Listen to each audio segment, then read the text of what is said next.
Yo, people, it's your boy Major, and like always, I'm with my brother Ace, and welcome to another episode of Two Up Front. Ace, what you telling me, bro? Hey man, I'm good, man. I'm not good. I was gonna say I'm good, but I'm not good, man. There's nothing worse than going into an international break on an L, man. But we'll get into it. So yeah, I'm not good. I've been better, but some good things coming up. So yeah, no, I'm at peace, but not happy. But how you doing, I my hear you, guy? bro. Hey, man, you know what? Obviously, we'll get into the games. We got to win, but that also doesn't excuse some of the stuff that happened before that win, and we will talk about that. Don't worry. So yeah, man, I me thought you too. trying to be Oh, slippy. nah, bro. Nah, Alright, we'll talk about it, bro. There's a lot to discuss. So, yeah, me too. Obviously, I'm happy that we went into the international break with a win. But, yeah, like, I wished this whole period before the international break overall went better. But, yeah. But as regards to me, man, you know how it goes, man. Blessed and highly favored. We're thankful. We're outside, man. So, yeah, man. But before I continue, please, guys, make sure you smash the like button, subscribe, all of the good stuff. You know how it goes, man. And yeah, man, thank you to whoever's been engaging with our episodes and everything we've been doing so far. We really appreciate it. But yeah, bro, Ace, big game this weekend, man. Liverpool, Arsenal.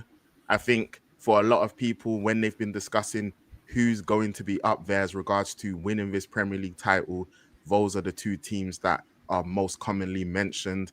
And obviously, things were built up highly, even though it's only the third game of the season, it was like, oh, okay, yeah, the Titans are clashing. It's going to be Liverpool, it's going to be Arsenal.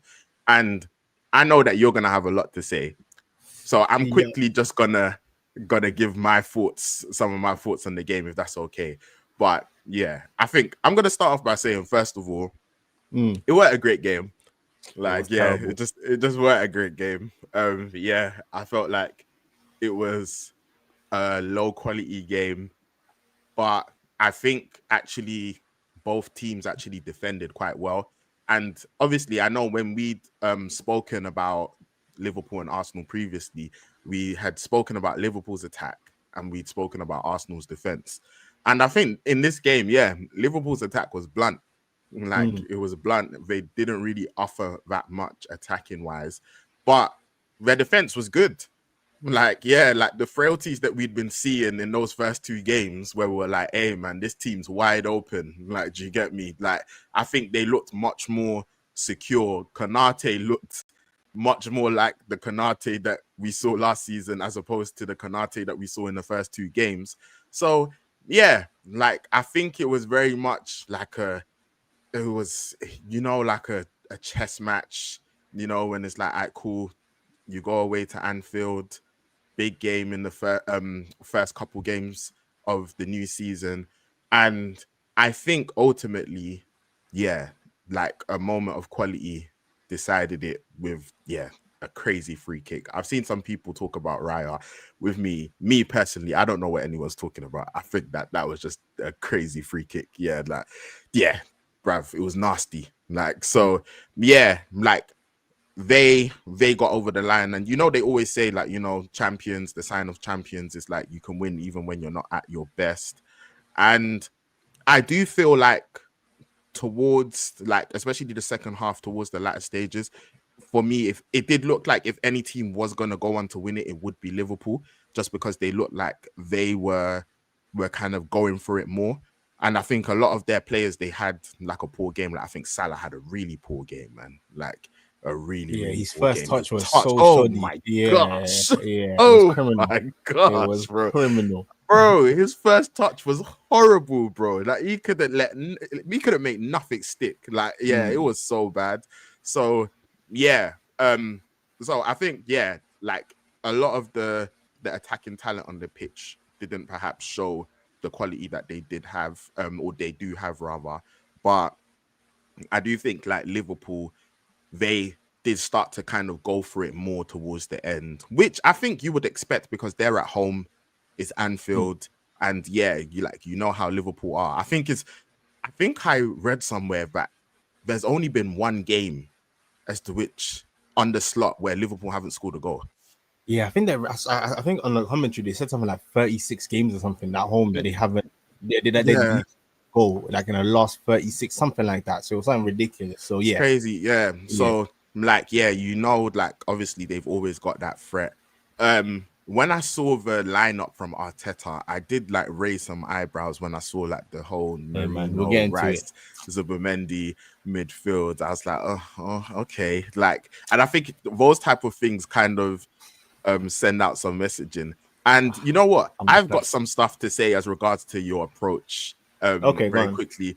Like, I think that it's a weird one because I feel like Arsenal, I think they definitely could have went for it more. I don't begrudge Arteta for not starting Eze because he's just come. So it's like I understand as to why, even though I think like it would have been a nice move to make. But it's like I can understand as to why you wouldn't start him when like he's just come. Whereas just like what you are trying to you Nah, are man, I'm not trying trying to hear that. to You know what it is, yeah. I can kind of give that some kind of credence when it's a player coming from a different league. It's like different you don't league. know what to Yeah, expect. This guy's played. I think he played Liverpool like twice.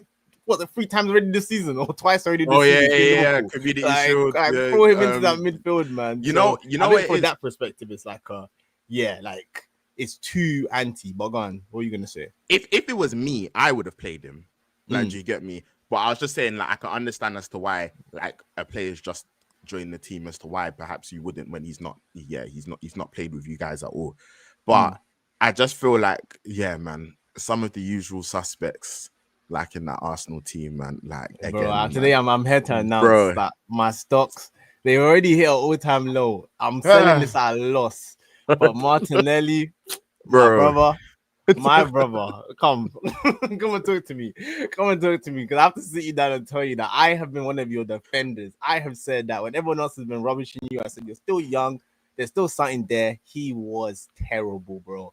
Like when I say he was terrible, he was shocking in that whole game. And again, I think that's what annoyed me even more because you could have, even if you wanted to do this whole anti Marine, which I'll get into when I do my analysis. Mhm. But then, like Martinelli, I backed him. I was like, oh yeah, you've done well at Anfield, but for him to come and give this performance, I'm like, I would rather just Eze in whatever form he could have given us, played in that left instead, or even Trossard. You know me, I was I gonna usually say, go what about Martinelli over Trossard? Yeah, Trossard. I said, yeah, man. After that game, I said Martinelli, you have a fight back on your hands to get back into this team because that performance was shocking. Like it was bro. terrible. So yeah, so I wanted to I get there. agree. I knew you're gonna draw frames. I just wanted to Bro, let the hey, people yeah, know you that got my there stocks first. out. Where your Yeah, that starts hold. are. Okay, Yeah, man, yeah, they're bro, sold. They're bro. sold at a That loss. guy, man. I told you, man. Yeah, That left hand side. yeah, The it's sooner you smelly, can get man. Eze starting there, the better. Because yeah, man. I told you when we went to the game at Old Trafford, bro. Like, there's just no threat there. Like, even Yeah, from an opposition fan perspective, you're just like, bro, no one's worried. They're just like, bro, what's this guy gonna do? And yeah, a few quick things I'll say in the game, then I'll let you take the floor. But I feel like, yeah, when I saw the starting lineup, I was like, yeah, it looks like Mikel, he's going for this kind of like solid approach where he's not trying to give that much up. And I understand it, but sometimes, you know what baffles me about Mikel's caution is that sometimes how he like approaches games or sets up, you wouldn't think Arsenal have the defense that they have yeah. because it's That's like, a very yeah, good like it's point. confusing because I'm like, It's a very you've good got the point. It's best like defense in the league. yo, Also, a lot of your defenders thrive in one-on-one situations. Like, do you get me? yo, Timber yo, thrives in one-on-one situations. yo. Saliba's very good in one-on-one situations. Like, Mm, Gabriel can handle one-on-one situations. So it's not like, oh, like you don't have defenders who are capable of defending one-on-one situations. And it's not like you don't have a great defense. So sometimes when I'm looking at how systematically he's setting up and how he's trying to protect them, I'm just like, bro, like you're moving like you don't have like a great defense. No one's saying that you need to be all the way open, but it's just like, yeah, the amount of protection that you're trying to provide, it's a bit confusing. So I feel like that's number one. Two, what this game showed me, I already knew it, but it showed me again that Arsenal currently still they don't know how to play on the transition. Like, do you get me? Like mm, when you're trying to, I saw it a bit at Old Trafford as well, where it's just like you don't mm, know, like playing on the transitions are art in itself. Like, do you get me? mm. Knowing how to counter attack teams, knowing how to go from one end to the other, knowing how to like activate and put those sequences together. Like Arsenal currently, you can tell they're still trying to figure it out. Like they don't really know what they're doing in that regard.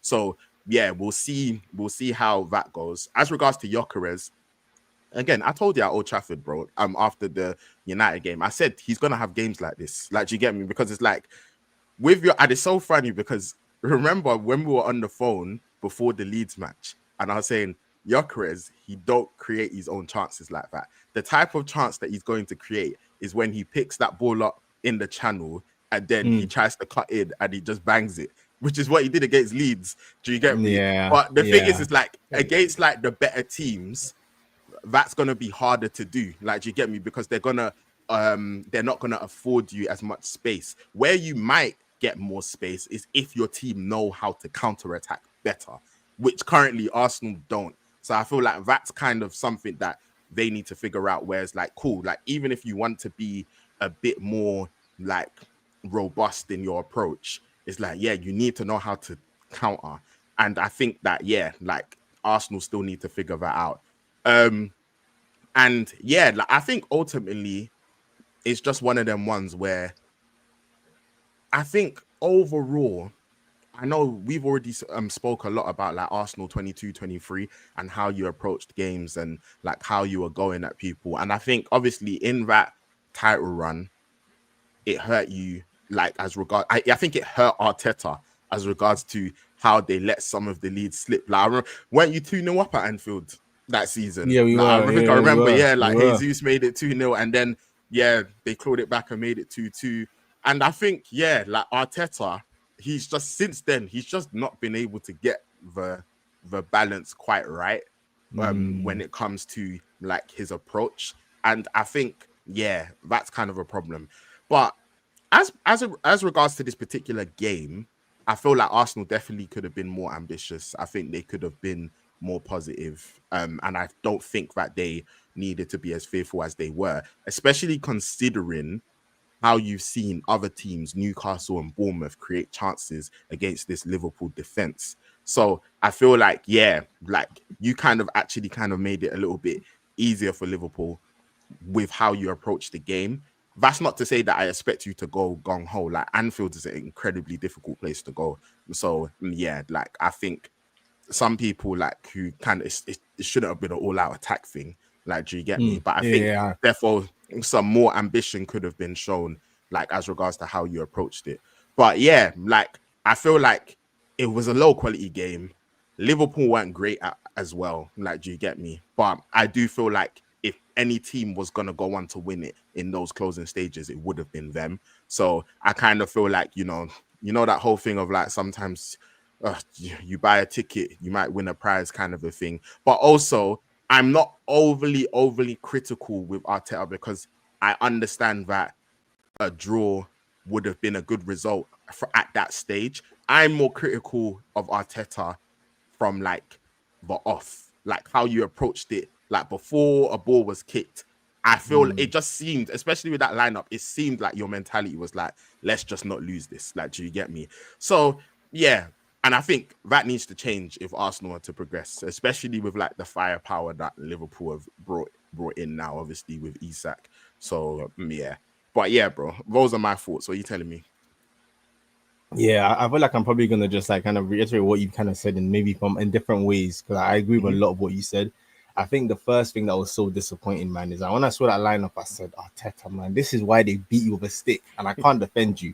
Because again, I feel like sometimes with the conversation, some people also go too far, where people start screaming, "You're a coward," and you're so scared. Like, also, let's relax a little bit as well. And so like he could have been braver, but it's Anfield, and also I also don't like the kind of results-based analysis that because Liverpool got that free kick now, there's not a balance of like both teams were poor, and a draw probably was overall the result that it should have happened, but it didn't. But now Liverpool won. It's like let's now just focus on how bad and negative Arsenal approached it. But it's like if it was a draw, then both teams approached it very negatively, and neither team really kind of went out. I get what you're saying about the final closing moments. Liverpool putting a bit more pressure, but I think you do that being the home team. So I don't think it was even it was pressure that I was like concerned. I felt like they were going to score. It was just that free kick. When he lined up for it, I said, there's no way. There's no way he's going to do this to us. But we'll get to that later. But at the start of the game, man, I think the Marino thing, it was so obvious why he did it. And that's why I hate Slot as well, man, because this guy is such a good talker, such a good manager. Before the match, they asked him, he looked at it, he said, oh, okay, it's very clear they're going to go more direct. And I said, yes, of course, that's what we're going to do. Because basically what Arteta looked at, he said, Gyökeres, you're not the greatest in the air. Marino, you're good in the air. Marino, you go sit next to Gyökeres. We're going to knock the ball up to you. You knock it down for us, and maybe you get some change from there. It was so clear what the logic was, but I think that's already the problem because, like you already said, you look at what Newcastle and Bournemouth and teams that don't have attackers or players as good as us, and I think of what an Eze could have done behind a Gyökeres in that kind of position. Like, okay, Odegaard is not 100% fit. I wasn't expecting him to play, but the Eze one, I think that was the move that I think was the most frustrating to me because it was just more, again, it just, like, you have nothing to lose when our team is so solid already that you have a pivot of Rice and Zubimendi. You have a back four. Obviously, Saliba went up, but Saliba, Gabriel, Timber, and Calafiori. If you cannot tell Eze to at least start the game and Gyökeres and you guys who at least know how to play transition football, because like you say, it's clearly something that we're learning how to do. A lot of players haven't really done it, but Eze, Gyökeres, these guys know how to do it. Like, this is their bread and butter. This is what they've been doing for years now. So even just those two-stepping, I think we could have caused them serious problems. But because of how negatively we approached it, it just meant that it was just very start and stop. We didn't really know, neither team really kind of controlled the midfield. Gyökeres was getting eaten up, man. Like it was actually so sad to see because I was like, you know what, this is nice against Leeds, but this is what happens when you go up against one of the best wide channel defenders probably in the world right now in Konate when he's on form, and Konate just ate him up, man. Like it was a small boy thing. So I think we kind of helped made him look worse because there was nothing behind him to kind of give him a platform to kind of shine in that kind of battle. It's kind of like we kind of played into Konate's hands and he just ate him up every single time he tried to try and do something. So that was very disappointing. The attack, the midfield, I saw Martinelli, even when the ball was falling to him, I said, bro, like you need to do so much more. You're going up against a Szoboszlai. Like he's not a right back. Like, bro, like punish him a little bit. Remind him that he's not a right back. Can you at least do that for me? At least remind him that he's not a right back a little bit. Go on, bro. I think you wanted to say something. No, because I was gonna say it's funny as well because when Eze came on, there was the bit where Eze had him in the corner and just like took that touch. Like, do you get me? Just to take it beyond him and like get him straight away and like take it to the box. And it was just like, bro, Martinelli, you couldn't do that once, bro. Bro, the whole game. Once. Bro, the whole game. People were screaming and shouting about Madueke. Madueke was our best attacker by far. Like Madueke was actually very good in this game. Yeah. But again, you know what? I think some people have stretched it when they were like, oh, like he was like ripping Kerkez. I don't think he was ripping Kerkez at all. I think it was a good battle. Like he kept, like I think there was a couple times he got by Kerkez. Kerkez recovered well, like earned the corner, etc. But Madueke, at least he was trying to make his fullback work.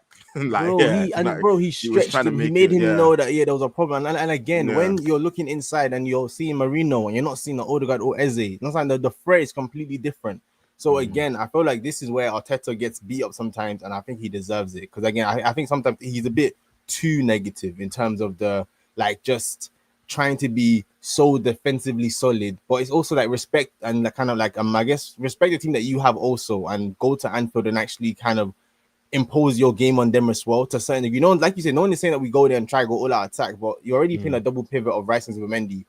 Just the Eze or just an attacking midfielder, it's not going to make that big a difference. Like Marino, it wasn't that big. It wasn't even an advantage having him really there either for these like long ball knockdowns. Like, so yeah, man. I think from the start he got it all wrong, and then it showed in the game. I think the XG was. I don't know if I'm probably at the end, but I know at one point it was like I don't know if it even ended this way. Like one of the lowest XG games of all time in the Premier League. Yeah, because it was an absolute stink fest. It was absolute stink fest. Like neither team really was creating any good openings, and again, I think it was by design from our perspective. I think Liverpool didn't really do enough as well, also to kind of impose their will. But again, man, these games sometimes you need a moment of pure quality, and that's what Szoboszlai did with that goal. So yeah, man, I feel like it was just very disappointing. The Saliba injury as well, and also too like there's no excuse because again we have the squad depth now, but going into this game without Saka, Odegaard, and Saliba going up in 5 minutes is just. I think these are things that concern me more for the season, even more than like I guess the kind of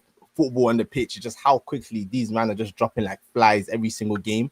It's just more of just like like we're not gonna be able to put something together when our best players are just constantly getting injured. I don't know whether something needs to change because clearly it's impacting us I guess much more than maybe I'm seeing maybe some back other teams at this stage of the season, but it's no excuse anyway, man. But yeah, it just wasn't good enough. It was disappointing. I think some of the narratives have been too much, like in terms of just being results based. I think neither team really deserved a win in the end, if I'm being honest. You know, Liverpool got the job done. So, the only thing I'll say about that, and this isn't directed at you, by the way, because you've not done this, but I sometimes, again, it's not. This isn't even just like a towards Arsenal fans, because I think genuinely football fans can do this.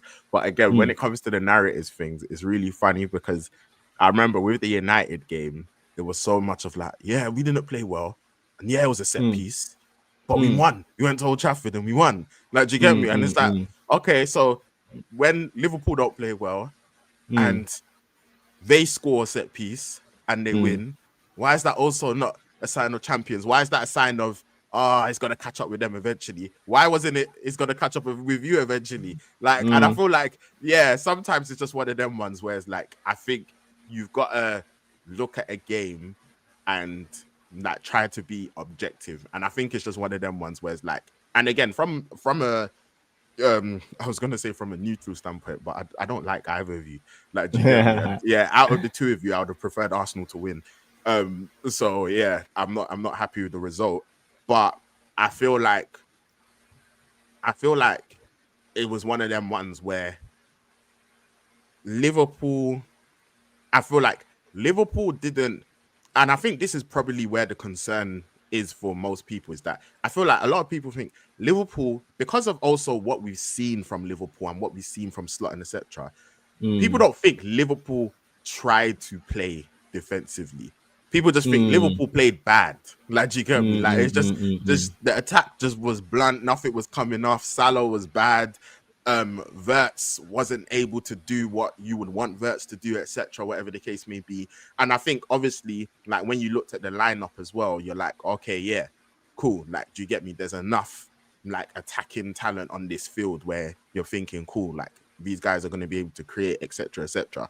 And going back to that starting lineup before a ball was kicked, I think people saw the Arsenal team sheet and they saw Marino there and they said, yeah, okay, well, yeah, we already know what you're trying to do here. Like, do you get me? Like, and it kind of even reminded me a little bit of like, and funnily enough, it's not like we were even defensive in this game when we faced you.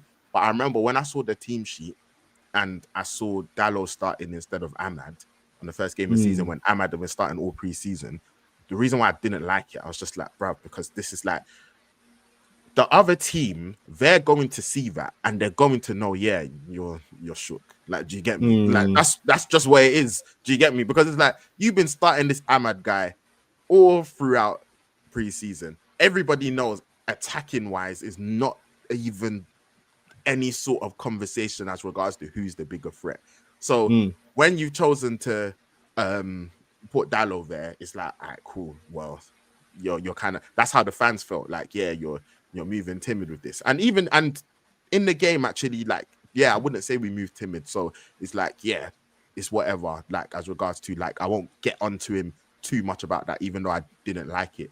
But I think, yeah, sometimes when it's like, again, I remember someone speaking about it, like, do you get me? Where it's like, managers send signals, and I'm not saying Arteta did this in the game, but I remember like when Amorim were facing Fulham and he's bringing on two centre backs, like that sends a message to your team. Does. Like when you're drawing 1-1 and you're bringing on two centre backs, it sends a message. No matter what you said to them tactically, when the team see two centre backs come on, they're like, oh, okay. And I think it's a similar thing where it's like in the starting lineup, when the team see, oh, it's this we're going with instead of, it doesn't matter.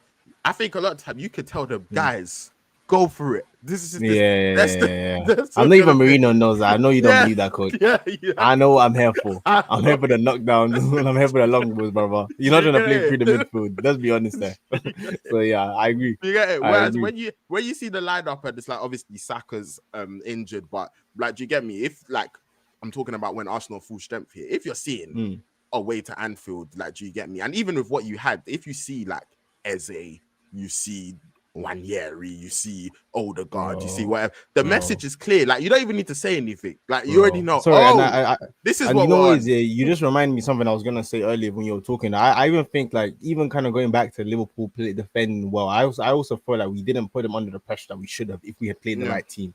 Because yeah, again, yeah. the defending well is nice when the attacking threat is a Smelly Martinelli and Marino knockdowns and Gyökeres being eaten up by Canate. But again, if you Mm-hmm. play a midfield where it is Eze running onto the back line now, and that midfield of Gravenberch, McAllister, and Wirtz. It's like, bro, like there's a sign like we should be able to run through that with the players that we have in our team. So again, man, I think the biggest concern about Teta is just the fact of how your default is so negative. I think that's the thing Mm. that's just the most disappointing. And then you look at Liverpool and you're like, yeah, like you said, they didn't play well, but overall, you don't look at Liverpool and think that they're gonna struggle to score goals this season in open play or those are our problems, and we're still seeing that in this game as well. So Mm-hmm. yeah, man, very disappointing and yeah, very concerning.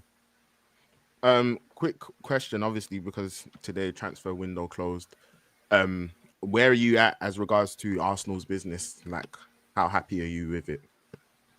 I'm actually very happy with Arsenal's business. I feel like we have strengthened our squad really well, and like now a lot of injuries. This time last season, if Saka got the injury last game, and I know I'm going to Anfield on the weekend after, I would have been crying.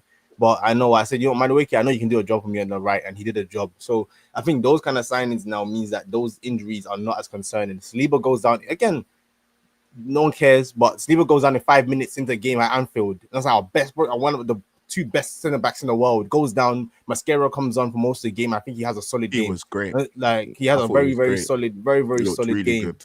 Like very, very solid game. Like Calafiori, obviously, yeah, like last year he was injured a lot. This year, hopefully, he can actually have a season where he kicks on.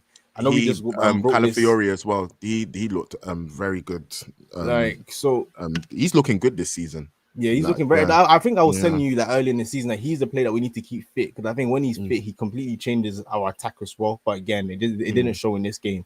And obviously, yeah, I know we just closed the deal today for Hinkapi from the like left back, left center back from mm-hmm, Leverkusen. So again, I think that's another just a good solid signing. I think now, I think I said it. I think I said it earlier when we were streaming a couple weeks ago. Like it's now on Arteta. It's now brother coach.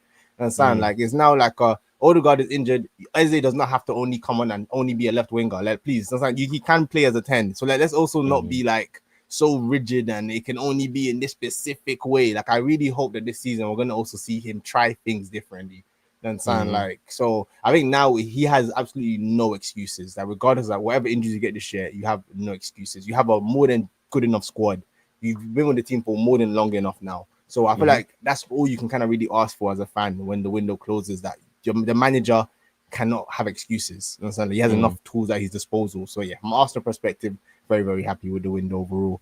What about you? What about you for Mhm. against United? I know you guys close. I don't. I was seeing the drama last night with this Bro, Martinez. crazy Man, I was like, man. what's going on? I couldn't keep up, bro. I was so confused. I was just like, what do you mean, bro? It's like Lamens, then there's Martinez, then apparently we're still in for Lamens, and then I'm hearing swap deal with Martinez for Sancho, Villa, etc. And then it's like, no, here we go, Lamens. And yeah, crazy. I feel Yeah. like the United fan base are actually quite split on this from what I've seen. Like, Okay. there's a good portion of fans who said, you know what, we should have got Martinez, like Premier League proven, experienced. He's kind of got the character to handle being the goalkeeper of Old Trafford. And like I'm seeing other section of the fan base who are saying, nah, like he's past his prime. Like he's very prone to a blunder. Like he Mm, comes with a lot of baggage as well. And mm, like you've got to trust the scouting system. Like we've been recruiting young players. Like, do you get me? So it's like, yeah, let's go and try get like the next thing up and coming. As regards to where I'm at with it, bruv, first and foremost, I just needed the keeper. I just, yeah. I just Yeah. Biggest needed the probably. keeper. Yeah. Do you hear Yeah. me? So I was just Yeah. like, bro, Yeah. Lamens, Martinez, bro, just bring me one of them first and foremost. Like, do you get me? Mm, I just need the keeper. As regards to Lamens, I feel like again, I watch a lot of football. I don't mm. watch the Belgian league. So anything that I would see is comps, it's this like so I really can't really say much. Like, do you get me? Mm, mm, Like mm. I don't know. Like obviously he's a young keeper. I think that I always said it, like, I think the striker position at United and the keeper position at United are the two most pressured positions. So yeah, like, because we need him to play. Like, do you get me? Because it's like, Straight into the lineup. we've not bought you to be on the bench, brother. Like, do you get me? You best know you're gonna be number one. Like, so yeah, it's only one of them ones where it's like I could only see how it works out. Like, do you get me? Like, yeah, but I'm just happy we've got a keeper. But I can't really talk too much on Laments because I've not seen him play. So I don't really know much. Like, do you get me? Fair. I do know that we've been following him all summer pretty much. Like, do you get me? So it's like it weren't like a last minute on deadline day. It's just someone we've not heard of, and it's like, yeah, like I know that, cool. At least it doesn't scream of a panic buy. So that's good. Like, do you get me? As regards to our general business, because we had so much to do, yeah, I felt like it was always going to be like, just I never had my hopes high that we were going to be able to do everything. Like, do you get me? And I feel like we've still got gaps. Like, do you get me? Like, obviously the attack, I think, yeah, that's good. Like, do you get me? You've basically got a whole new front three. We'll speak about Amorim and how he's using them a little bit later. But yeah, at least as regards to who you signed in Bumo, we've already spoken about him a lot. Cunha, we've already spoken about him a lot. And then obviously you got Šeško as well. We needed a keeper. I would have liked, again, to have got that keeper in before the season started, honestly. Like, I feel like that already would have saved us points. Yeah, like already. Already. Like, do you get me? Like, a competent keeper doesn't concede that goal we conceded against Arsenal. Like, do you get me? So off the back of that, straight away, the first game, us not getting the keeper in already has lost us points. So at least it's done now. That was needed. Again, as regards to how good he is, I don't know. Like, so it's hard to judge, but I'm just happy, okay, someone's there. And it's like, cool, if we see him and it's like it's not looking it, then we have to look at United scouts saying, bruv, what are you doing? Hopefully that's not the case. And yeah, and every keeper's gonna make a mistake. Like, do you get me? Like, I think it's just in general, we need you to. I've always said it about United currently, bruv. I just need steadiness. I need. Like, I feel like you don't even need someone to come in and be world class. You need competence. No, like, bro, because you had that income, you just need competence first, just and then you can then go for the world class again, later. bro. Like, when Euro looks back, I need them not to be scared. Like, do you get me? Like, thinking this guy gets past me, it's over. Yeah, it's over. Yeah. It's finished. Like, bro, do you get me? You know that ones where it's like you're seeing even the one-on-one and you're just like, I've got to take the red card. Bro, like, I have to put him out. I have to put him down. I'm going to take the red card. Because there's no way this guy can save anything. Like, do you get me? So it's like, I think we just really need of that. So I'm happy we signed the keeper. As regards to how good he is, only time will tell. Midfield. We needed to do something. We haven't done something. It is a concern. Yeah, man. Like, even obviously with everything regarding Kobe as well. Like, it was a turbulent time period, man. Because when I was hearing my boy might be leaving, I was thinking, bruv, like, do you get me? And then obviously the reports came out that he wanted a loan. Like, do you get it? And bruv, I said it. Amorim, the club have rejected 100 mil for Bruno. Bruno is your captain. Bruno plays every game. Bruno doesn't get subbed off when he's playing bad. Bruno doesn't get injured. You have publicly said, let me add a factor. You guys are playing one game a week. One game a week. We're playing one game a week with no Europe. That's an important factor as well. And you have publicly said that Kobe is competing for his position with Bruno. Kobe said, "Get me out, bro." Man. He said, "Bro, I'm not gonna kick ball." The World Cup, I want to kick ball, man. Bro. Yeah.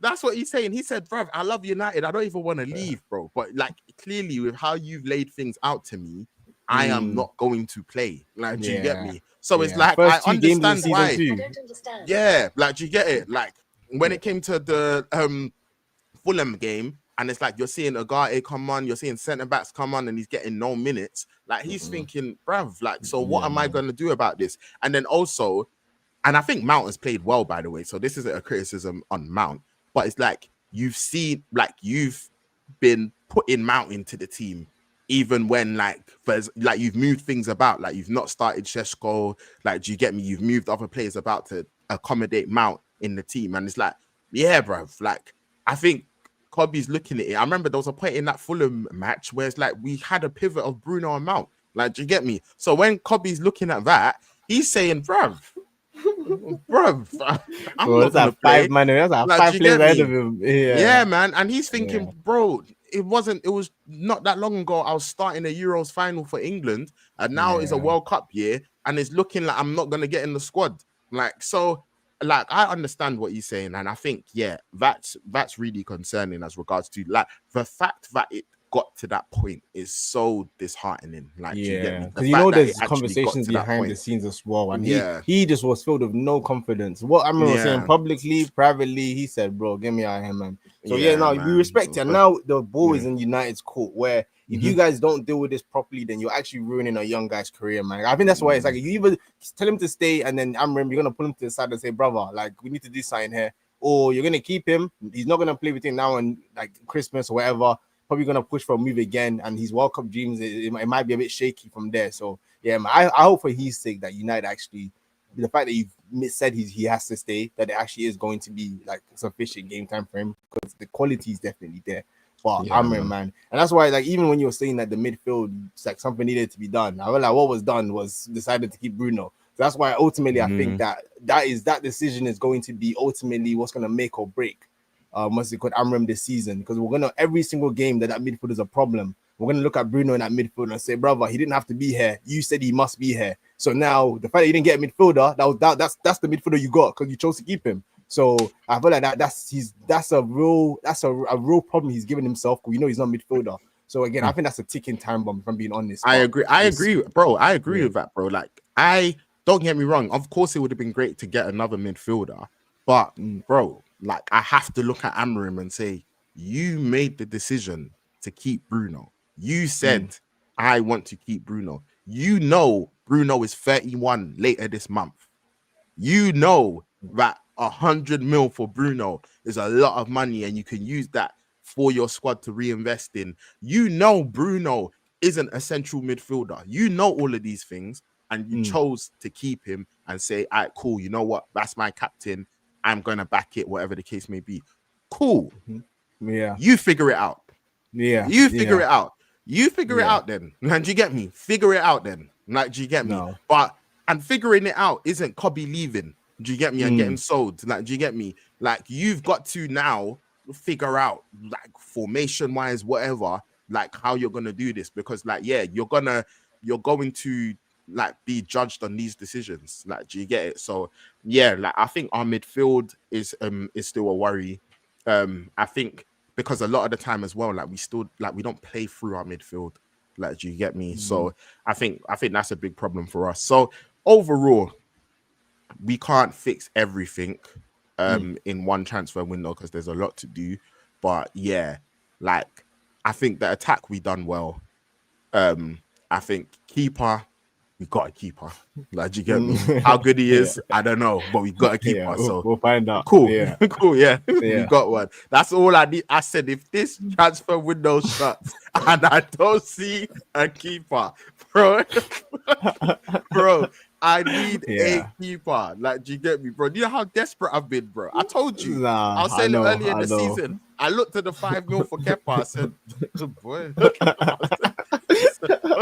Say, guy, for a little stopgap. Hey, man, that's a bit of me. If you're telling me we're not going to sign no keeper, or we can get Kepa for 5 mil, bro, I'm saying get Kepa for 5 mil. Yeah, like, man, that's a market opportunity. Rather than nothing. It's better than nothing. I said, bro, 100. do you get me? So, yeah, man, it's been one of them ones where it's like, I feel like we've got so much work to do where like we're not in like an Arsenal position where we're like, all right, cool, these are just like the few holes we need to fill and then we should be good to go. We've got a lot of work to do, and I know that everything can't be solved in one window, but I still feel like we should have done better. I think it's funny because I think midfielder wise, I definitely would have liked to have seen a midfielder be added. But yeah, we've already spoken about Amorim and his decision to keep Bruno and etc. Mm. The one thing I will say though, because I've seen some people like discussing this, where it's just like, like you've made all of these sales, like obviously because we've been able, and I'll speak about that bit, like as regards to the quote unquote bomb squad and all of that stuff. But like some people are saying like, like just get the money and just throw it on someone, and I'm just like, I don't think we should do that either. Like, do you get me? Like, don't repeat the mistakes of the past. Like, do you get me? Like, yeah, bruv, you've got to have your scouting network. You've got to be looking at your profiles, and you've got to be getting it right. Don't now just go and spend stupid money on someone and put in on stupid wages just for the sake of getting someone in. Like, and then long term we're gonna be burnt. Like, do you get it? So yeah, it's one of them ones. But overall, yeah, I think we've done some good things, but ultimately, yeah, man, we had a lot of. It was gonna be very hard for us to have like a great transfer window because of the amount of work that was needed, and yeah, the amount of things that we needed to do. Sales wise, like, yeah, man, I think the case with United was just we needed to just get people out, man. Bro, you know, you guys actually even did better than us, man. What a terrible as well. Sorry, yeah. Yeah. Sales wise, we've been obviously Garnacho 40. I think United earlier in the summer, I think United won the 60. It would drop down to 50. I think Chelsea was saying 25, 30. Met in the middle 40, 10% sell on clause. Again, because we have aired out our dirty laundry, when United fans are saying, but this player went for this much and this player went for this much and this player went for this much, and they're even talking about like Madueke for I'm just like, well, Chelsea didn't say you're Madueke, you're not playing. Now, do you get me? Like, they didn't. Do you get me? They didn't exclude him, bruv. Like, yeah, Madueke didn't come out and say I was sitting the reserves for the whole season. Season, like, do you get me? Like, all of that. So it's like it's not the same situation. So it's like when you do that, you lose leverage. It's very simple. Like, do you get it? Like when you create circumstances like that, you lose leverage. Like, do you get me? So it's like because that's what happened, then we lose leverage. So yeah, you've got the 40 mil. Like, yeah, cool. I think considering the circumstances, yeah, I get what people are saying. This player went for this player, but again, like you've got to consider the circumstances. Yeah, man. You can even look at it like extrapolate. Like Newcastle wanted 150 for Isak. They've got 130, 125. That's a 30 mil discount. Like that's 20 mil discount. Like that's a lot of money relative to what they wanted initially. But you put up enough kind of stink, you make enough noise, you cause enough issues. And yeah, man, the price will have to get impacted regardless of what you wanted initially. So yeah, man. But yeah, ultimately 40 mil, like, yeah, man, United just take it, like profit as well. Like, so yeah, good job there. I think Højlund, I think it's like a 5 mil loan fee with an obligation, providing that Napoli qualify for the Champions League, which they should do. And then and then the obligation gets triggered, and it's like I think it's just under 40 mil, like that Napoli pay. So yeah, like I think it's like 38, like between 38 and 40. I think that's not a bad deal either. Yeah, so yeah, I think considering the circumstances again, like you overpaid him in the first place. You can't overpay for someone then be upset when you sell him for his actual value or relative to it. So like, I think if you get 40 mil plus the loan fee, like for Højlund, then you've got the Garnacho one, then it's like cool. Anthony, I think he ended up going for like around like in pounds like 22 mil, like, and then it's like I can't remember if there was a little bit of add-ons, if that was the excluding or including the add-ons, but then we've got like a 50% sell on as well. And again, it's just one of them ones where it's like crazy loss, just need to get him out. Do what you need to do. Add it to the fund. Like, you get me? Put it there. Do you get me? And then obviously, I think the Sancho thing as well. Like this Sancho, I think. Bro, how do you send the guy on loan? One of the most his contract expires next summer, doesn't it? Yeah, and then we're triggering the extension. Are you actually we're triggering the 1 year extension, bro. So I just said no. We're triggering the 1 year to try to. Are you busy? Yeah. So you guys threatening to trigger it, bro. I didn't know that you actually did it. Bro, I know when you threatened him. They said we're gonna give you 300K for another week, another year. They said you're not going for free. But I don't even know what's gonna happen with that. But yeah, that Sancho situation, it's been such a headache, man. Oh, yeah, Like honestly, man. It's man. been nasty, Just man. Nasty, bruv. nasty, Oh my nasty work. gosh. But yeah, that's where Hmm. that's at. And then obviously this summer we've had like all of the little like sell-on clause for Yeah. Elanga, sell-on clause for I think it was Ayodele, who else as well? Oh, the guy from the went to Alvaro. Madrid.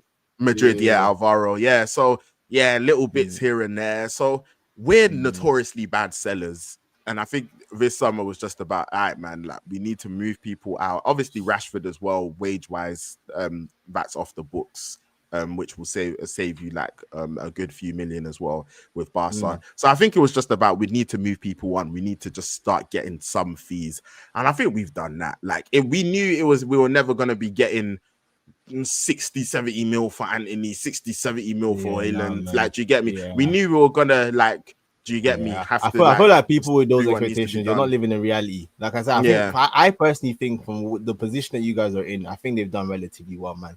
Because again, I think all these clubs were waiting till deadline day to try to get the best deals they could get because they said, yeah, you guys are desperate. So to even get the value that Mm. you've got, it's not great, but I think it's more it's more telling on just like the sins of the past, more relative. Yeah. Instead of like I guess criticizing what's happened today, if that makes sense. I think you Yeah. put yourself in horrible Mm-hmm. positions, and they've done the best they could. Personally, Yeah. just from the outside looking at it, like yeah, Yeah. is what I would say. Yeah, Yeah. and I look at my Yeah. club, and when other teams are spending 20-30 mil on young teenagers and what's it called, the evil suckers, and then my players are being offered on loan across the world. Fabio Vieira, Reece Nelson, Lokonga, all these guys are going on loan with options, bro. So yeah, we are even worse than you. That's why I have to give at least United some credit on that, because yeah, we are shocking when it comes to selling, and it's been Yeah. shocking in this window as well. Why But do you think that is? Like, I why do really you don't think that? get. Because I know with us, Mm, part of the reason why we're so bad at selling is that one, we mm, overpay like crazy, like in the past, and we've put bare of these men on crazy wages, which makes mm. things really difficult. Why do you think Arsenal, like, why do you think it's so bad there? I think it's because it's kind of like we don't have a middle ground. Like I feel like other teams have like, oh, you're not good enough to get into the first team, so we can sell you because obviously other teams can still see your value. Whereas with Arsenal, it's like you don't get to the first team, then you're just terrible. That's like you're just nowhere. I can't explain like because I would think someone like Reece Nelson, other Prem teams would say you're not good enough to get into Mm, the Arsenal team, but you're still a good enough player. But then they'll go mm, drop like 40 mil on a player like across the world and look at Reece Nelson and say, yeah, the most we're gonna give you is a loan. So, bro, honestly, I wish I knew, mm, but I genuinely don't know. I genuinely don't know what it mm. is.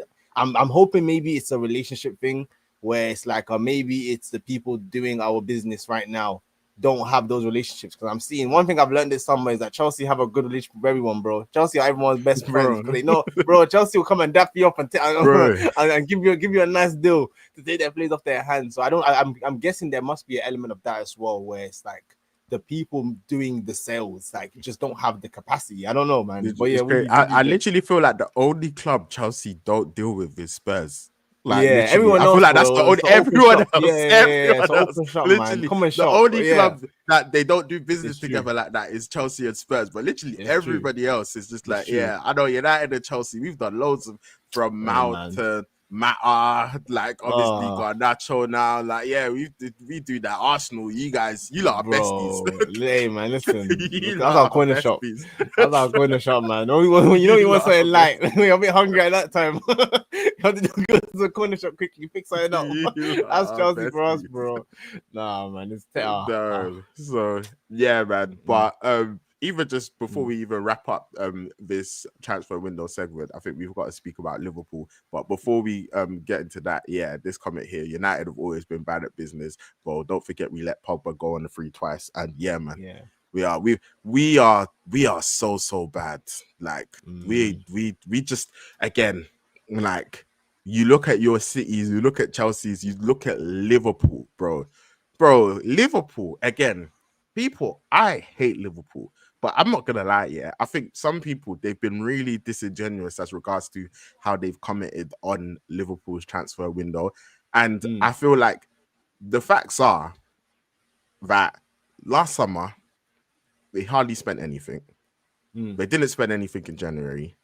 mm, They won the league, mm, generated X amount of revenue from their mm. success. They've sold incredibly well this Yeah. summer, bruv. Like Diaz went for 65 to Bayern. What Nunes went for almost 50 odd to Saudi. Quantza 35, Leverkusen, bro, youngsters that you like youngsters It's that actually you so that upsetting, have man. made It's so how many upsetting, bro. appearances? Do you get It's so me? upsetting, man. This like they've generated a lot of revenue. Like, do you get me? So I actually feel like you actually have to give them credit as regards to how they've been able to conduct their business. Mm. But yeah, United are we're woeful. Like it's coming here, my ranking is City and Chelsea at the top. Tottenham and Liverpool in the middle, and Arsenal United Nah, at I think Tottenham are the pretty terrible. bottom. Tottenham are terrible as well. I think they had the bottom two. Yeah, They're shocking at I Chelsea. would put I would say Yeah. that Liverpool, City, and Chelsea, they're all good. Like, yeah. Mm. I think the reason why City and Chelsea, I think maybe why like you might put them top is because I think they've got brilliant academies, and I think they're very good at selling like academy talent, like for Yeah. like good value. Like, Bro, I yeah, told you, like man. I saw even they're Saka very go for good. 22 mil. They're And we very can't we good. can't get rid of Reece Nelson. They're they're very Nah, good, man. don't let me So run. But yeah. yeah, yeah. I think that's actually a good move for Tariq George as well. Yeah, Like, it'll be it is. It interesting to is. see how he does at Fulham. To be Yeah. fair, but Yeah. yeah, Yeah. man. Yeah. But yeah, Liverpool. Obviously, I saw even obviously before the stream that the Gahey deal Bro, fell listen. through, You know, and I want to first say for Gay. I'm sure you had his hot on it. I'm sure they're gonna run it back in January. But for me, from an Arsenal perspective, I'm so happy that deal has fallen through, bro. I can't even try and pretend. I'm so happy that deal has fallen through. I woke up today, I saw Isak and Gay. I said, Kalas. I said, it's yikes. Kalas. Finito. Forget about it. But that gives me a bit more hope. That gives me that little bit of hope because, yeah, man, that's massive. That could actually be a title defining like collapse. But yeah, sorry, continue. But yeah, Yeah, I was very happy to see that. I think Gahey would have been a brilliant signing because then now you've got, especially because Liverpool, they're gonna try to go do well in all competitions. So you've now got depth in like that centre back position, which I think would have been very important for them. But obviously Isak, like the saga of the summer, everything has finally fallen into place. And yeah, I felt like Newcastle, they had to. Like, do you get me? Like, they had to, like, yeah, they had to. Like, the relationship was done. Like, do you get me? And the thing is, when the relationship is that done, you now have to decide: are we just gonna take this hit? Like, do you get me? And let his value decrease. Like, do you get me? Or are we going to sell right now? Like, do you get me? And like recruit the profit we can. And it's just even like just the vibes, the negativity, etc. It was just going to be a bit of a long one. And as regards to Liverpool, it's funny because obviously Liverpool, they've spent on Verts, they spent on Ekitike, but I was saying it, attacking wise, they're light. Depth wise, like, do you get me? Like, attacking wise, depth wise, they were actually in trouble. So they needed one more at a minimum, like at a very, very minimum. So yeah, and what I want to get. That's the thing, though. Like I've seen some discourse about it. I guess they play Gakpo on the left, so Gakpo is probably a bit similar to build to Isak and even probably Ekitike. It's like because I still feel like the depth is still very center forward focused in terms of the right wing and left wing still feels very light. I don't know how do you actually see like I guess my question to you is like how do you think this could affect their balance in a negative way? You just think just the quality Isak brings in is just you just accept it? Because I think that's my question is how they now balance those options. You know what it is? From like a balance perspective, I said it, like Rodrigo made more sense from a balance perspective. I understand why you would go for Isak because he's such a quality player, and when he wants to come to you, like it's really hard to turn that down. Like, do you get me? So it's like, yeah. I don't know what they're gonna do from here. Like, because Ekitike is a really good player and he's obviously like had a good start to the Premier League. I don't know what they're going to do as regards to if they're gonna try Ekitike off the left, whether Ekitike is just gonna be on the bench and then like they'll have Gakpo starting. Like, I don't know, bro. Like, do you get me? Like, so I agree with you. Like, I think yeah, like on that left and right. Like, do you get me? Like, because I think Diaz was someone who's like, he actually like is very fluent on like in multiple positions. Whereas with Ekitike, we haven't yet seen Yeah, I him think it's an idea. Like consistently people play think off. that he can play Yeah, on he the left or can. left. Yeah, Yeah. do you get me? But it's like, yeah. So yeah, we're gonna have to see how that But he's how got that time goes. anyway, man. That Isak guy's had no preseason. I actually wonder when his first game is actually going to be. But it's actually good as it's international break right now International because yeah, break. he's going to be Yeah, so rusty. But yeah. yeah, man. But yeah, to kind of I guess my kind of final thoughts on Isak stuff. Yeah, man. Mhm. I think Liverpool and Slot just upset me because they just remind me of maybe just the Arsenal that I kind of grew up loving and understand the kind of team I'd want to have when you have such good attacking players. Like having Verts and Mm. Isak in your team as from an attacking perspective, if they can hit the heights, it could be absolutely filthy, man. And Slot's a very, very good Mm. manager. So I think from a title race challenge perspective, yeah, it's very, very concerning. It's very, very concerning, man. So yeah, man, I'm not Mm. happy about it, but I'm very happy that the gay deal at least didn't go through. At least now I can hope Mm. that at least they might go machine for machine with every team they play against. If they go back, if they revert back to what we saw in the first two Mm. games, so that there might be some hope there. But nah, Mm. quality signing, quality player, man. So it's gonna be very Mm. interesting to see how he does. Mm. Yeah, nah, for real, for real. And yeah, bro, this cover Ace was unfair to Spurs. It's not that the business is bad. They get fair prices for their good players. The players are just usually trash. Um, and Cool. 100 mil for Bell, 95 mil for Kane. Yeah, it was like, I think it was what was it up to 100 mil? I thought it was like 90 for Bell.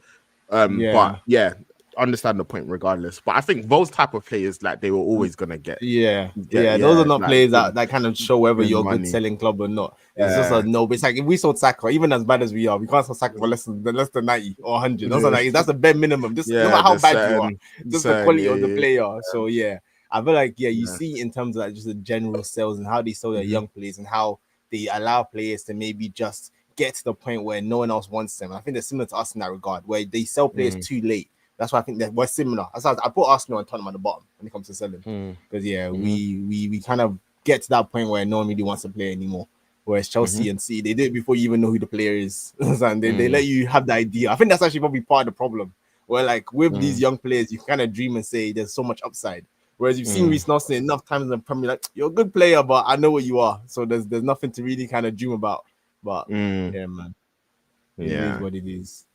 But yeah, bro. Anyway, man, obviously transfer business, a lot of stuff has happened, but quickly moving on to United. Mm, Yeah, like I've got to just draw it back. I feel like, cool. I remember actually when I want to hear said, this. I didn't actually watch the Burnley match, so I'm actually very curious to yeah, hear your analysis. Take it. so remember when I said, oh, we needed to win against Arsenal because, if we don't, then the spiral and the etc. and the this, and You did say yeah, that. man, we saw everything just happened in front of our eyes, where it was like we couldn't get that win. All of a sudden, Fulham becomes a much more difficult game. We're not able to bury our chances. Bruno, who's normally super reliable from the spot, misses a penalty. 1-1. Then we're facing Grimsby Town. We're thinking, cool, little confidence booster. Do you get me? Little confidence booster. It's time to stat pad, get some goals. And nope, that's not what happened at all. Like, it reminded us that, yeah, man, United, bro, we've got so much work to do. It reminded us that our keeper is just not keeping. And it reminded us that, yeah, Amorim, bruv, like, you are in a lot of bother. Like, do you get Yeah, me? man. You're in a Yeah, lot of bother yeah. because, yeah, man, that was like, it was so bad. Like, it was so bad. Like, so bad. I was just watching it. I was like, that was just me. I was just, Yeah, man. I think you have those games sometimes. I think it was I'm us like, with what? Frankfurt under Emery at the end. You get those. You're so bad in some games. It's like we are actually terrible. I'm just like, We what's are this? actually And it's one terrible. of the Like ones where it's like, even if we won on penalties, like it's oh, still and disgraceful. then the Like, you get penalties. me? Oh, to go Yeah, to it's still like 20 disgraceful. penalties. To go to 20 penalties against Grimsby is even a sackle. Is even Bruv. a shockable offense in itself, man. But yeah, Man. nah. But yeah, it was very very bad. Because I think that game was very telling too. Because one of those ones where it was like we are not sure about your system, but now this is a Mhm. game where you expect to dominate, and we want to see attacking football and understand that you flowing and making chances, and then to Mhm. just get hit with a brick wall like that against Grimsby, and then even be against the Kosh and even have to fight back though you had to fight back. Yeah, man, it was very very terrible, very very Yeah, terrible. man. So, going into the Burnley game, like, yeah, the pressure was on. Like, it was a must win. And yeah, like, obviously, because loads of things were going on, I weren't even able to watch it live. Like, I had to watch back. Oh Um, man, but yeah, like, oh, yeah. I feel like it was one of them ones where I think our attack, like, we can see that overall is better just because we've got better quality. And I think it's just one of them ones where we need to start, because in this Burnley game we created chances, like in that first half, like, yeah, bruv, like, it Mm, could have been done. Like, do you get me? But it's just, yeah, we didn't. Like, Ahmad missed the absolute sitter. Xerxes could have scored in Bumo, like, had some good efforts, like, yeah, and it weren't able to happen. Then we get a scrappy own goal, like, to go mm, 1-0 up. Burnley equalize. We get the 2-1 in Boomer, and he's looking much more sharp now as well. Like, I think, yeah, I think hopefully, like, he should come good. Like, it was disappointing to see Cunha go off with the injury. Hopefully it's not too long for him. But yeah, so mm, yeah, and then obviously it's just one of the ones where Burnley equalised, and then we do get the winner. It was a penalty, yeah, for the tug on Ahmad, but it's just one of them ones where it's just like, bruv, how have we even got to this position again? Like, do you get me? mm, Like, why is it 2-2 in the 90 whatever minute where we're trying to get a winner at home to Burnley? Like, and I think, yeah, it's partially like Amorim, because I saw a lot of people seeing that, showing the missed chances, and they were saying things like, yeah, it's the system, isn't it? That's why I'm missed this, whatever they think. And I do understand, because we've bought more quality, and because we do have quality in our team. If we do take our chances, then certain games are going to become easier for us, because we'll be up. The other team will have to come out more. We can mm, counter on them, and yeah, like, it will allow us to control games more. So that is a reality, and I feel like, regardless of, like, you know how the same way where it's like, against Grimsby, everyone was seeing, like, taking the mick out of, like, Amorim with the tactics board and whatever, and he's doing his coaching thing or whatever.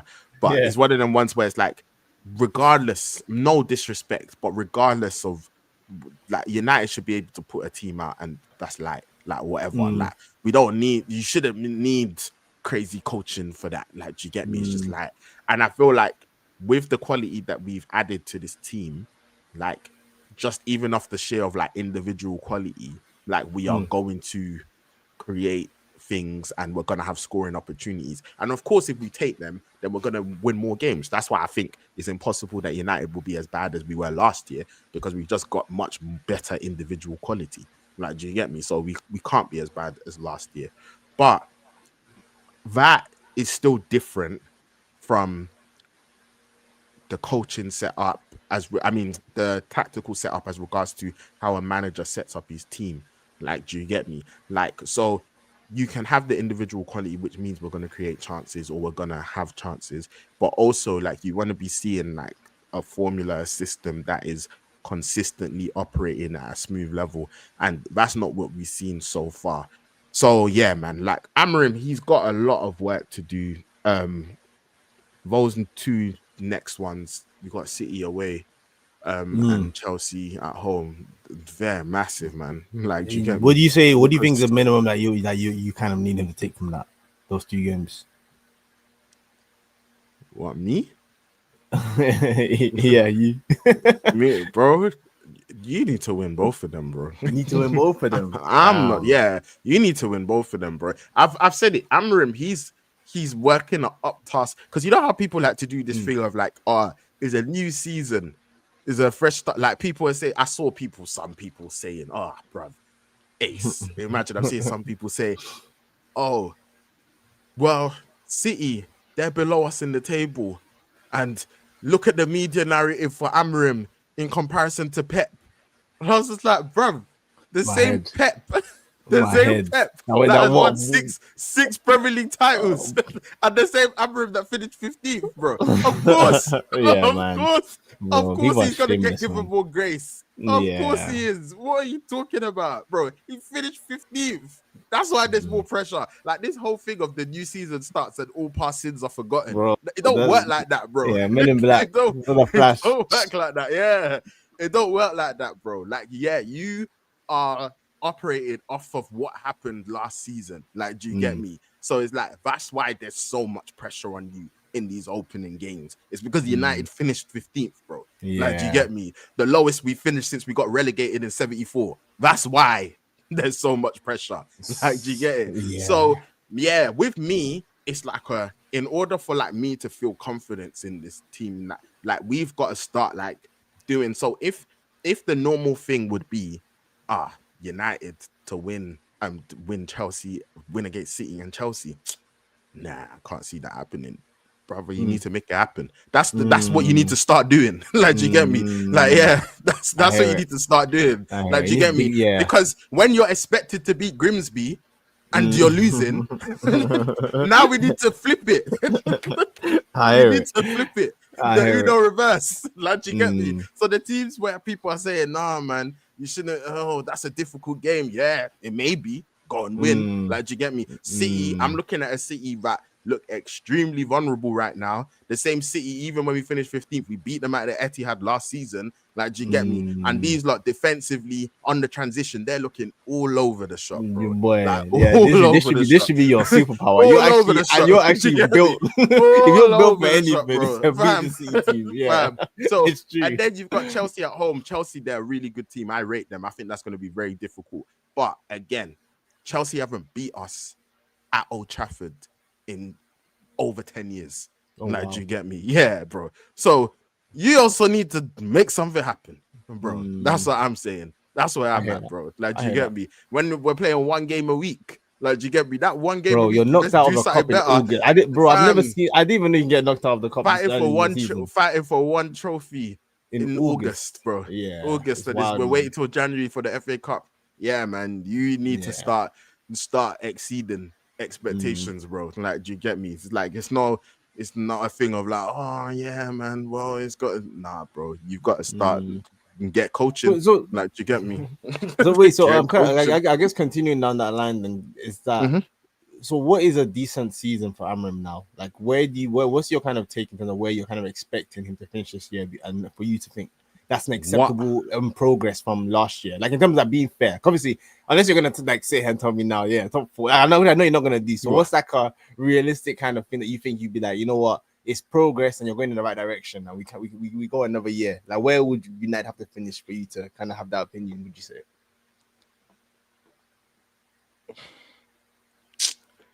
It's more than just the lead position, bro. I'm not gonna lie. Like, I think I also need to see the football, the goals, like all is a whole package. Like, do you get me? Because it's like ultimately, like, and I know it sounds crazy to say right now because you're just like, United are well off it, and of course we are. But ultimately, if you're not someone who eventually, like, we need to look at you and think, all right, cool, like, eventually you can put us in a position, like, do you get me? Like, and it might not even be you to do it. Like, it might be the next guy, but you need to help put us in a position where we can get back to the top.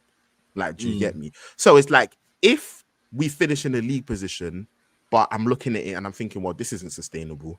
Like, do you get me? Then, like, even if we finish 6th, like, or 5th, and I'm just looking at it and I'm just like, well, this is just clearly not sustainable, then I'm still not going to be happy with it. Like, do you get me? Like, I've got to look at it and think this is sustainable. Like, we can build on this. Next season, if we get this midfielder and we add this, then we're going to go up another level and we can really start kind of whatever the case may be. So I think it's a little bit more layered. I feel like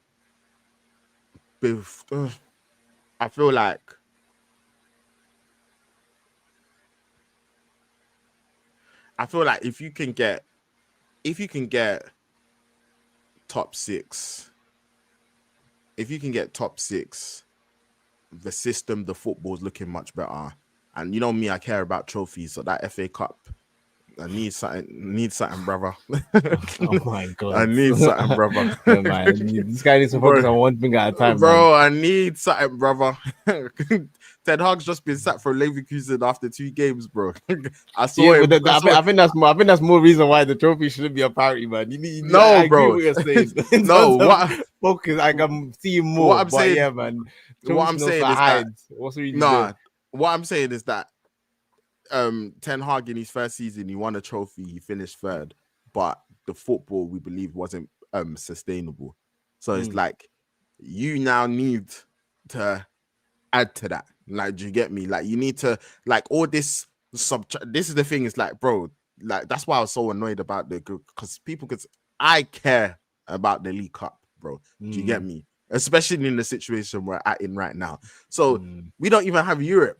So it's like all of this, it's just the League Cup. It's like, no, it's not just the League Cup, bro. Yeah. Because at the end of the day, fam, like silverware. Like, do you get me? So it's like with me, when the FA Cup starts, like I can't see you just dismiss that and not put together a good cup run. Like, do you get me? When that's the only thing that we can realistically win. Like you've got to do something.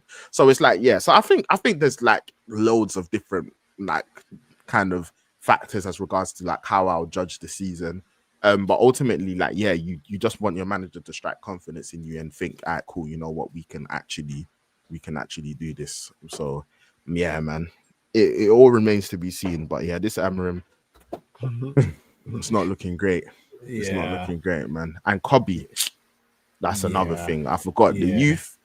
I told you, bro, this don't fight that battle with United fans. I think he's seen already, man. We don't play. I think that actually put more pressure on him than even that the pressure that came on him when we don't play that. We don't play that. Don't even. Do you get me? Don't even. So we need to. That's another thing I need to see you. Like, even if it's not Kobe, because I always said it's not just about Kobe. It's bigger than Kobe. We need to see you be developing academy talent. Like, do you get me? We need to see you develop young players, even like outside of Kobe. Like, do you get me? Like, you've got to do that as well. Like, that's not an option. You've got to.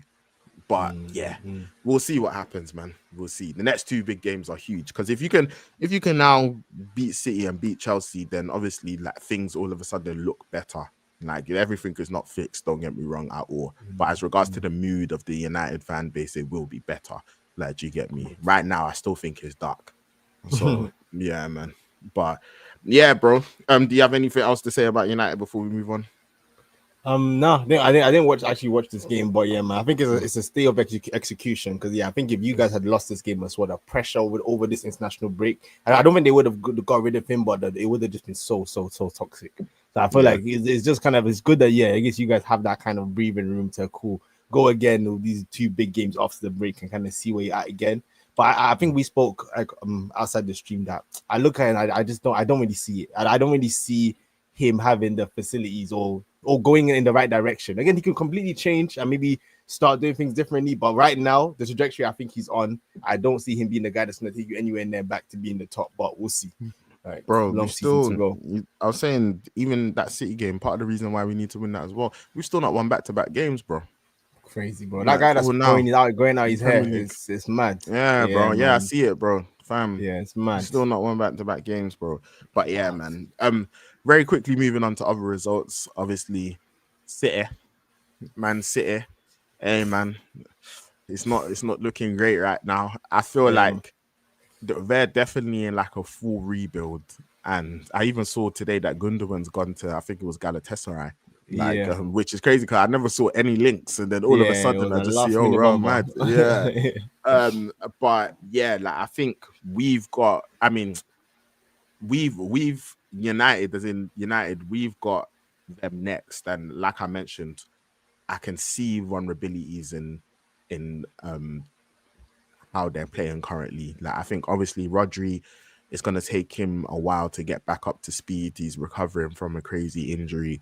And yeah, like there's a lot of new players. I think the good thing is that Haaland still looks like Haaland. Like, do you get me? Like he's saying, I'm going to score goals regardless. But yeah, man, I think just generally speaking, and I was seeing it. And again, these might just be the online fans. Like, do you get me? And not like match going fans, whatever. But for the first time properly, I was seeing City fans actually questioning Pep. Like, do you get me? Which is crazy. Like, like actually question him, like, bro, you don't maybe like, you don't want to overstay like you're welcome, and like maybe you're not the man for the rebuild and that, and etc, which is like I've never really seen that before like that. So I feel like they've got a lot of work to do, and like Brighton, they got back into that game, and man, like you saw City, you saw them crumbling, like, do you get it? So City. And do you have anything to add to that, bro? Very quickly. Not really. Cool. Yeah. And other results. I only saw the highlights of this, but obviously Spurs, like, they lost to Bournemouth. I want to give credit to Bournemouth as well, man, because obviously they've lost some key players, man. Three of their back four, or something like that. Yeah. But man, like I told you, he's a good manager, man. Like a really, really good manager. And Semenyo, man. Like, bro, I've never seen, because I watched the game, and he was ragdolling Poro, man. He was absolutely ragdolling him, man. It was actually not nice to watch. Like, you just see someone bully someone for a whole game. Like, I saw it from I was seeing it from some of the clips and highlights that I was seeing, but that's crazy. It was terrible. So he's amazing, man. Like, he's definitely gonna be like the Embuemo of last season, I feel like, in terms of this summer. At the end of this year, he's definitely due a big move. But quality player. Like, so how did you think Spurs played overall then? Yeah, Spurs were terrible. Like, they were actually terrible. Like, not to miss by that, they were terrible. Like, it was, you know what the best way to describe it? It's like what they did to City last week, Bournemouth did to them. Like, Bournemouth just pressed them. Like, the way City pressed City, like, all throughout the pitch, and just didn't really let City breathe. I think Bournemouth did it to them, and Spurs didn't play as well as City played last week. So Spurs just could not play through the press whatsoever. So Bournemouth were putting pressure, just forcing turnovers. It's not an understatement to say that they could have lost like at least 4-5, and it wouldn't have been a crazy scoreline. It was Vicario making crazy saves, Van der Ven doing what he does, Bournemouth being wasteful as well with their chances. So it was just a really bad performance, man. So it could have been really bad, and I think it was those ones where it looked like maybe, because the last 10 minutes they started to go back into it, and it was like, oh, are you gonna get a draw that just it should never have been a draw? So I'm happy Bournemouth at least held out and got the win, but it could have been really nasty. Like, it was a really poor performance for Spurs, and Bournemouth were amazing. So man, a big credit to them. Fair enough. And very quickly, the other there was two very quick results that I was going to talk about. Firstly, obviously Chelsea, there was a lot of controversy. I don't know if you saw the Fulham goal that was scored, and VAR getting intervened, and I think it's such a bad decision, man. It's for once I would just like the referee to go there and just say, I was staring at it, I saw it live, and I didn't decide. I didn't think it was a foul then. So thank you for telling me to go look at the screen, but I'm going to stick to my decision. Like, just once, I would love to see it, man. Like, it's just such an automatic. They go to the screen, they're changing the decision. Like, brother, he was literally right there when it happened as well. I was like, brother, I saw you in the replay staring at it. So what's now changed your mind between looking at it live and now going to watch it back? So it was a really bad decision, man. Really I'm just looking at it, I'm just like, bro, where are you expecting him to put his foot? Like, it's just like, man. But Chelsea, they definitely I've clocked it. I've clocked it, bro. Like, I've clocked it. These guys, they find ways to rule out goals against Chelsea, bro. Because that Eze goal, they found a rule that no one has ever seen before. The 1 meter. Even the Liverpool goal. I want to verify that there was no defenders within 1 meter of that wall when Szoboszlai hit that. I saw some Arsenal fans drawing for that, but I need to see. The Liverpool players weren't in the wall; they were behind the wall. Like, I don't know, man. Like, angles, perspectives. Yeah, and I saw someone try to get the craziest angle, bro, to try. Yeah, I was like, bro, this is desperate, man. Just hold that. Physics, man. Physics, fun, bro. All right, let me go. You did that, please. Okay. And then this one too, like, it just felt like they're just trying to find a reason to really all the way back. Like, I was like, the players moved on. It's ended up in a goal. Why are we coming back to this? So man, I think it was just a very soft decision, and it cost Fulham in the end. Yeah, it did, and Chelsea definitely rode their luck as regards to that, man. But Yeah, man. It's how it goes. But another result I was quickly gonna say is, bro, West Ham Forest. I was not expecting that at all, bro. Like, not at all. Hey, I man. thought it was a wrap. Like, Yeah. I thought Yeah. it was a Football. wrap. I thought we were gonna go into this international break with Potter sacked. Yeah, that's what I that's, thought. But there's gonna that's be what another guy I that sacked thought. instead. That's Yeah. what I thought. But Yeah. yeah, damn, Yeah. like I wasn't expecting that. But yeah, fair play to West Ham for digging deep and pulling out that result, and See the then Baketa obviously celebration. going. Yeah, man. He said, "I'm not going anywhere." I'm Said not I fucking hung up the Liverpool. phone. Yeah. I said I hung up the phone. So it's like, yeah, I could never take those things too seriously though, I because I've can't seen even, people man. do celebrations like that and then leave. But Bro, I yeah, also too how I feel like, oh, here we go soon, and I know you were flirting with it, man. Like, let's stop with this, like it wasn't even close. Like, okay, yeah, you stayed cool, but all of this, I thought, bro, you did too much. That's me personally, because yeah, I feel like that there's is no way to funny. do it that close, and you're doing all Mm, of this, so it's cool. It was a cool celebration though, so fair play. West Ham that fans is needed funny. that, man. So I'm happy for them. So they needed that. Yeah, no, they definitely did. But yeah, quick one as regards to prediction table update. Mm, So that's where we're currently at, man. All level. okay. Obviously, we didn't do this weekend's one, so this is just the update from the last one. But yeah, and going back to it, I think the differentiating result was the Newcastle Liverpool. So I went 2-1 Liverpool, you went 2-1 Newcastle. Obviously, it ended up being 3-2 Liverpool. Ooh, So ooh, yeah, ooh. that was like the differentiating result. But yeah, man, looks like another one probably might end up going down to the wire again. So yeah, we'll see what We'll be happens there. with So that. we even need to even decide what we're doing this season, but we'll talk about that. Yeah. But yeah, bro. If you got the FPL up, or you're Yes, able I to bring the can. FPL up. Yup. Let me. You just give me 1 second. Mm-hmm. Do. But Two yeah, up man. front. Share my screen. Cool. I was seeing some of them man them complaining this week, man. Oh, They about were, FPL, yeah. hey man, yeah, it wasn't a great week at all, man. After the highs of last week, but you know what? I haven't actually looked at the table in a while, man. So, yes, it's not free down there. We won't stay there too long. But a name catches my eye. What's this? What's this? Unorthodox change. Let's have a look at his team.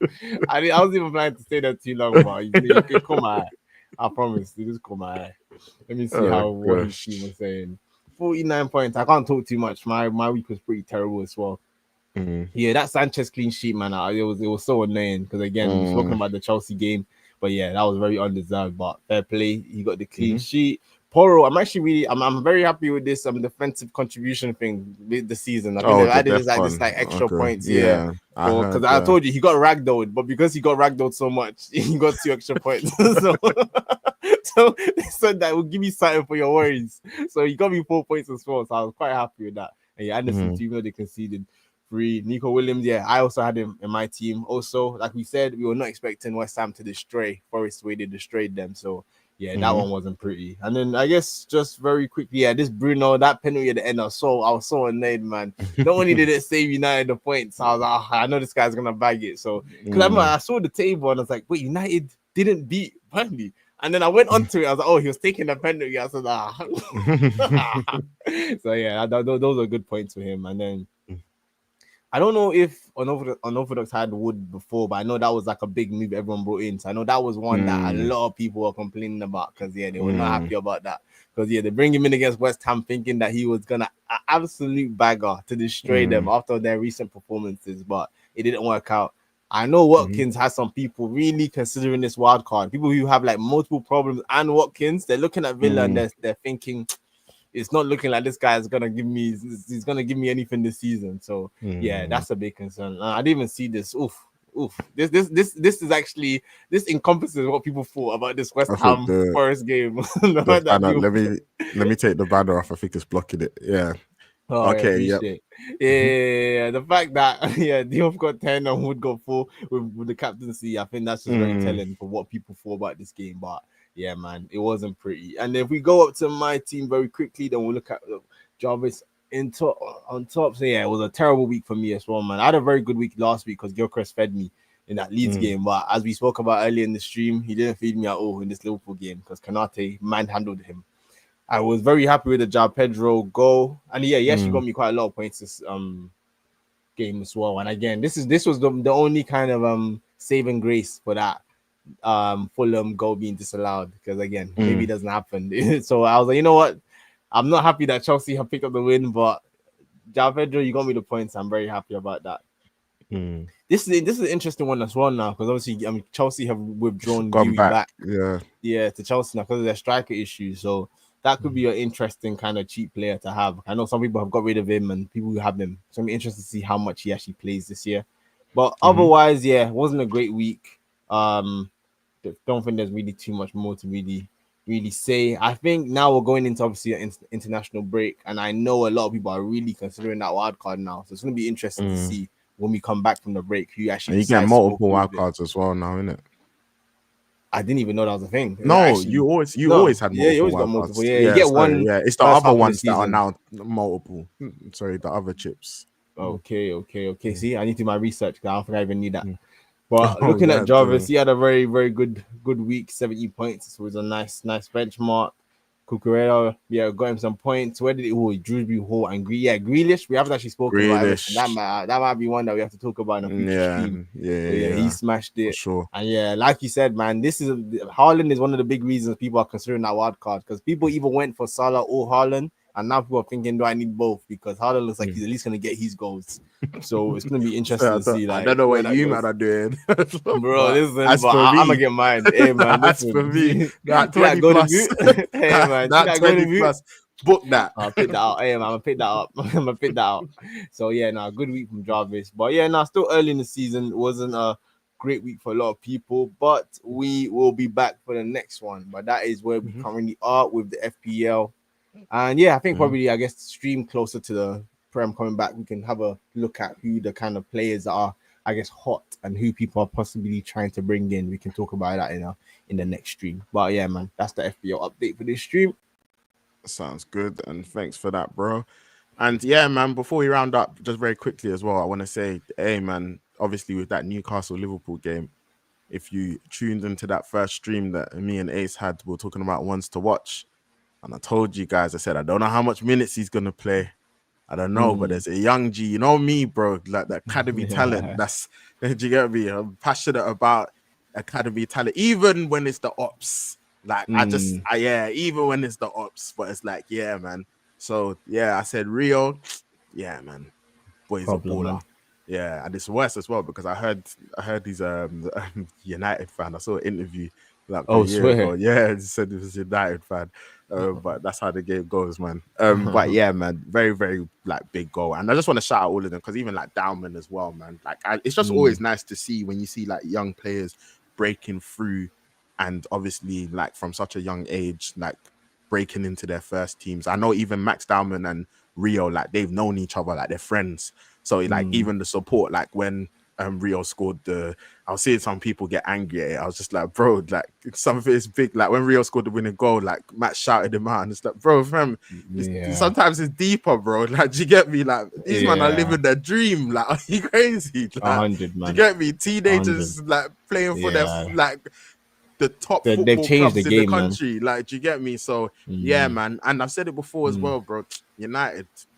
JJ Gabriel. Remember I said it. Remember the name. JJ Gabriel. He's 14 years old. Incredibly special talent. I want it documented. I've said it.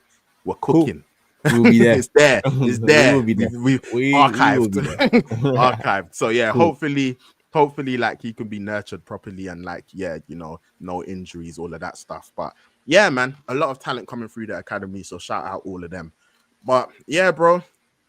That's the end of the stream, man. This is a really good point. If we can hold on to him, because you see with JJ, we done well to even time down to United until 16. But after 16, I know, bro, they're gonna come for him, man. And apparently, what I read as well is that it was something to do. I think he had like an Irish passport. I'm not exactly sure how it works, but I read something that because he's got an Irish passport, basically teams from Europe can come for him as well. Like, do you get me? So it's like, yeah, man, this boy, yeah. Hopefully we can hold on to him. But yeah, bro, I'm telling you, bro, baller, like serious baller. But yeah, man. Hey man, quality stream, boys. We appreciate it, man. We appreciate it. Obviously, we were able we missed last week because yeah, like there was just some stuff going on behind the scenes. But yeah, man, like we should be back next week, obviously, ahead of the new round of Premier League fixtures. So yeah, man, appreciate everyone who's watched, whether you're gonna watch back later, whether it's been for a minute, 30 seconds, half an hour, the whole stream. We appreciate it. Make sure you like, share, and subscribe. And yeah, man, always appreciate the support. Ace, you got anything to say before we sign out?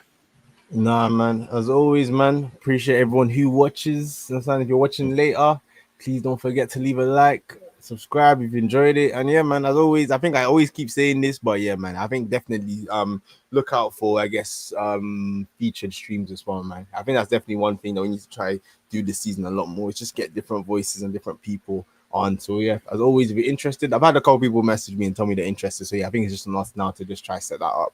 So look out for that. And yeah, no, man, appreciate everyone who's made it this far. And yeah, looking forward to the next one.